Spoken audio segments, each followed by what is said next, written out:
Hello everybody, welcome back to another week of Forex commodity trading with F45trading.com. We are discussing the week of May 6th to May 10th. Now, ordinarily, I typically get a weekly review video out on the Sunday prior to the week opening up. We had a bit of an interesting week last week. Obviously, we had FOMC and we had NFP news on Friday, all of last week. So it pretty much threw a bit of volatility into the market. And as you can see from the chart here in front of me, it didn't really go anywhere. You can see the past week trading range right in this tight little range here for the US dollar. So really there wasn't a whole lot to talk about. I wanted to see how the day opened up and shaped up into Monday.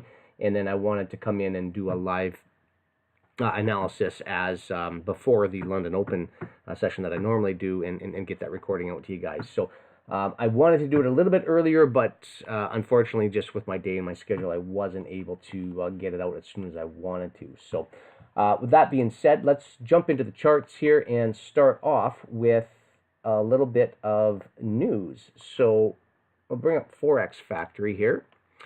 And we can see Monday, again, there wasn't a whole lot of activity happening Monday. There was a whole bunch of low-impact news events for the euro. We had a FOMC member speaking for the US dollar at 10 a.m. and then some Canadian dollar speakers later on in the day. And we're currently just sitting right here right now, and we're waiting for some low-impact news events for the yen and the Australian dollar. Now, we do have some high-impact news events for the Australian dollar later this evening, going into about 9:30 New York time, and one New Zealand inflation expectations for at the wrap off the Monday. So that's pretty much all we're going to get. I wouldn't say there'd be a lot of volatility with this going on. But we do, however, are transitioning right into Tuesday, and this is right around when I'll be doing my live London Open session. So I'll make sure I jump on the charts, and we'll just watch the Australian dollar at 12:30 a.m. New York time going into Tuesday, and we'll see what the cash rate and rate statement does for the Australian dollar. I'll talk about that chart as well real briefly here. So we should see some volatility injected into that market, and we should see a bit of a response. So we can go in and talk about that live as it's happening. So that'll be coming up later this evening. And going into the rest of Tuesday, again, not a whole bunch in terms of news. Again, some more medium impact news events for the pound, the euro, and the Canadian dollar. And U.S. has another member speaking, FOMC member speaking. And then going in late into the day, now we have the New Zealand dollar rate statement. So that will, again, push some more volatility into that market. And that will cap off the day. So going into Tuesday, again, an ordinary day, not a whole lot of volatility. So we should see some pretty straight runs in terms of where price wants to reach to. Going into Wednesday, a pretty light day as well. We have a EurUsd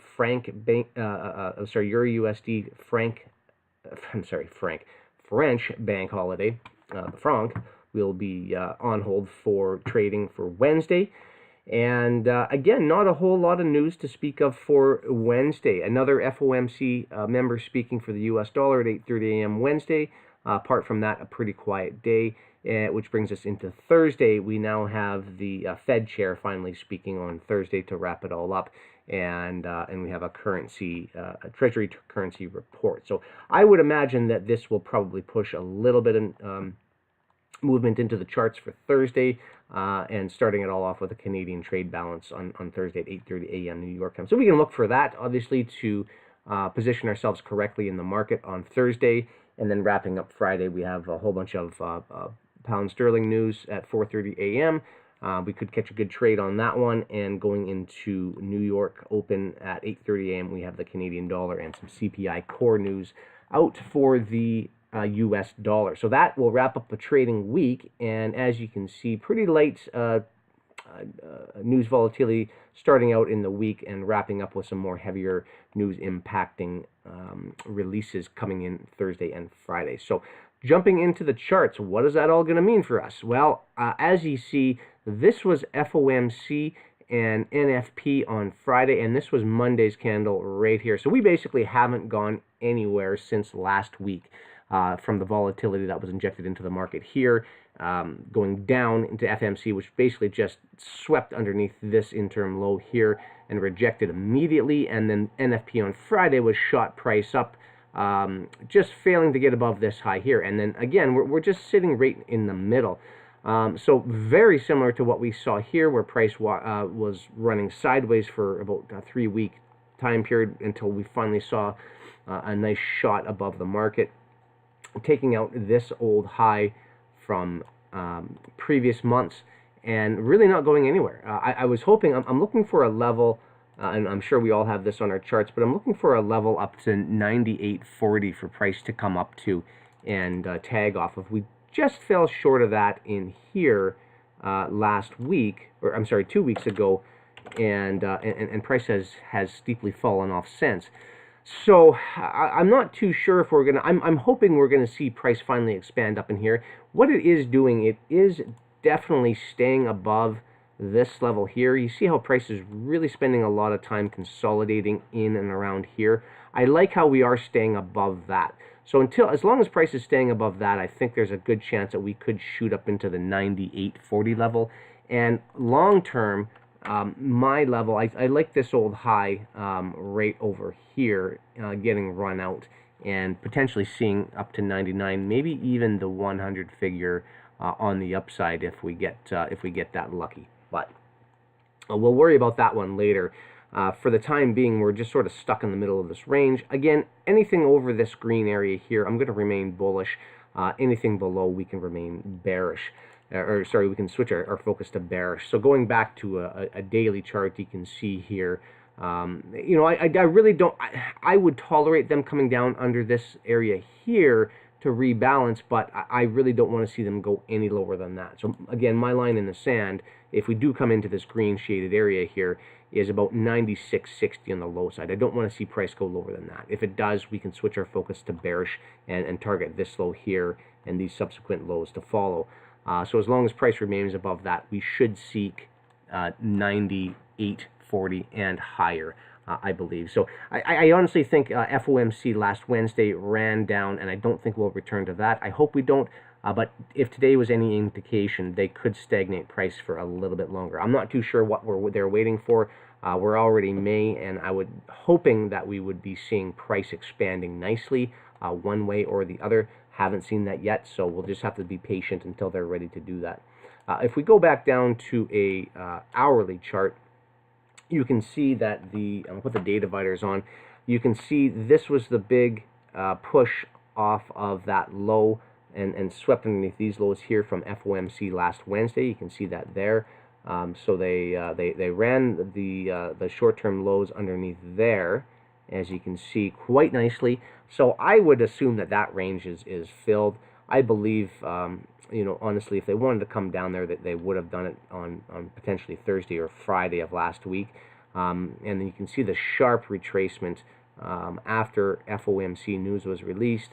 On Thursday, we saw price push higher, and then on Friday, we can see the NFP news just running out this short-term high rate here. Now, that is a little concerning, and especially how steeply price fell off. So one of two things, they're rebalancing off of this run in price direction right here, and they're going to come down, and I think they're going to rebalance right around the 97 level, 97 even, you could call it, 0 on the low side, to 97.05.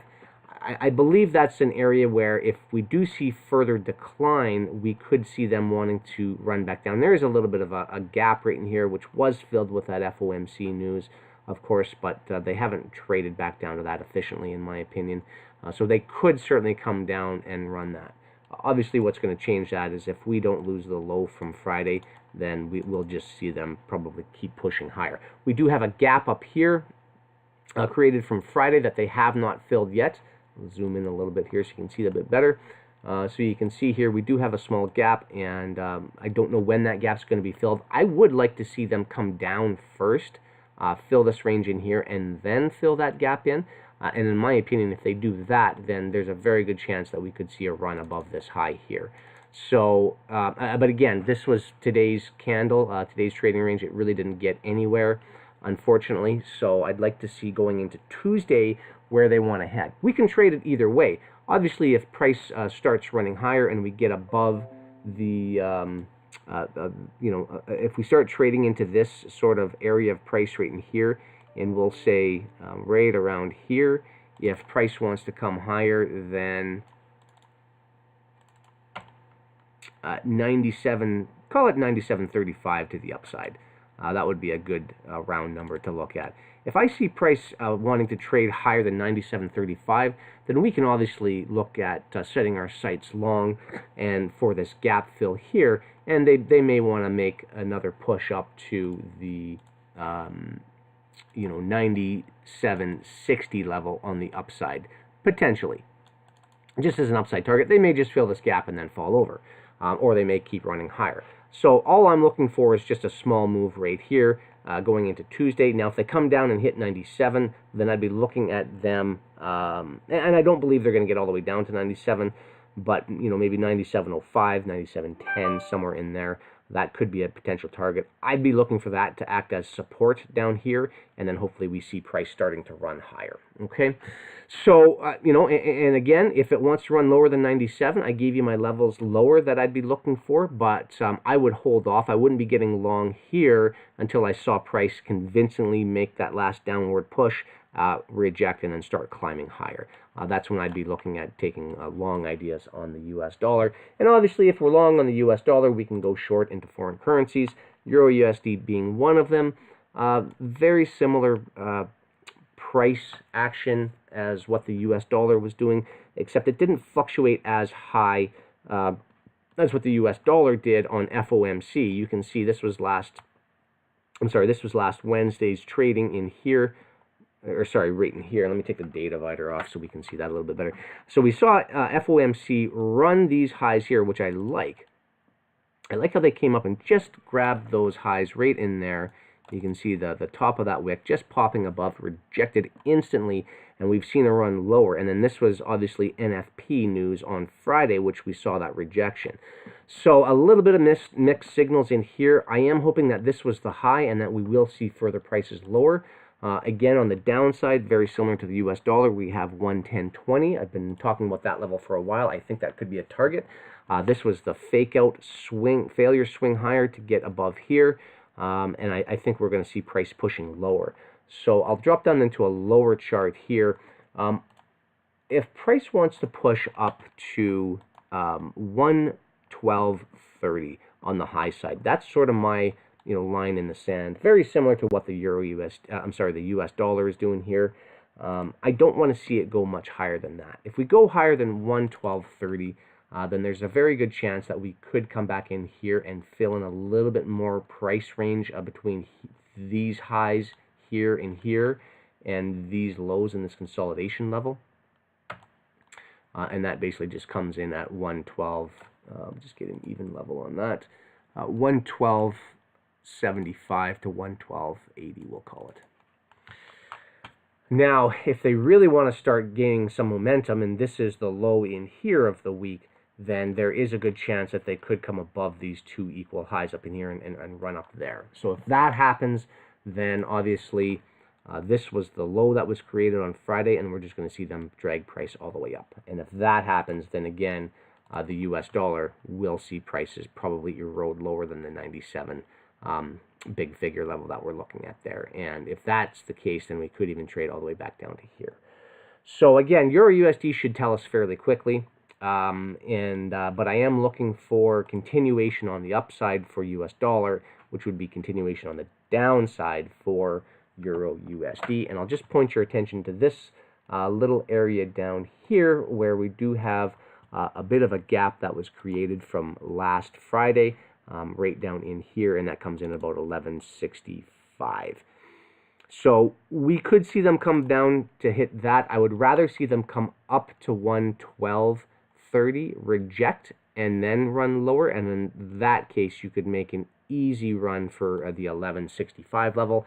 Nice little trade up for you guys. So watch for that. We'll see which one hits. One of these two levels is going to get hit going into Tuesday, and just the timing of things is going to depend on where the next target is going to be. Okay. Pound dollar. Again, pound dollar, so we've had a nice bullish run. I was calling this level down here and a run anywhere between this low here and basically where this red line is. Came down perfectly 2 weeks ago, and just a beautiful reaction thus far off of that. This is exactly what I anticipated. Great reaction. Price is running higher, and it since has cooled down. That was Monday's candle. A lot more price movement on the on the pound dollar as opposed to the EurUsd. So we could, if that is going to continue, we could see more sideways price action with the euro while they manipulate the cable.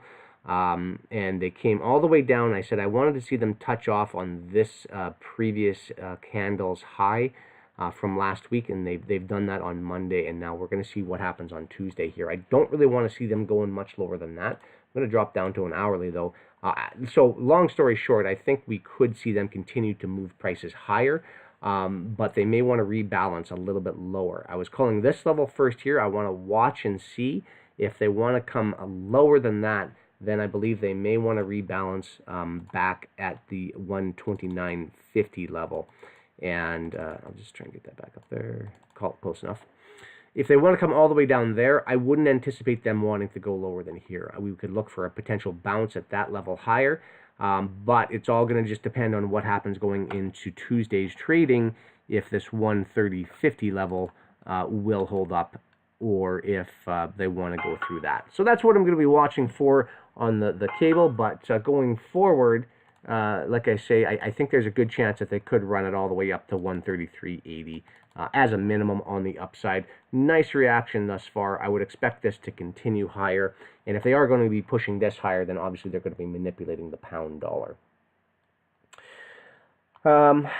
Real quickly, US CAD, not a lot to talk about here. Price is just kind of sitting sideways, so I'll wait on this one to going into next week. I still am looking for higher prices, very similar to what the US dollar is doing. If we see higher prices in the US dollar, we should also see the same higher prices on US CAD. So I'm going to be watching for that. But this in here so far has been a little bit ugly.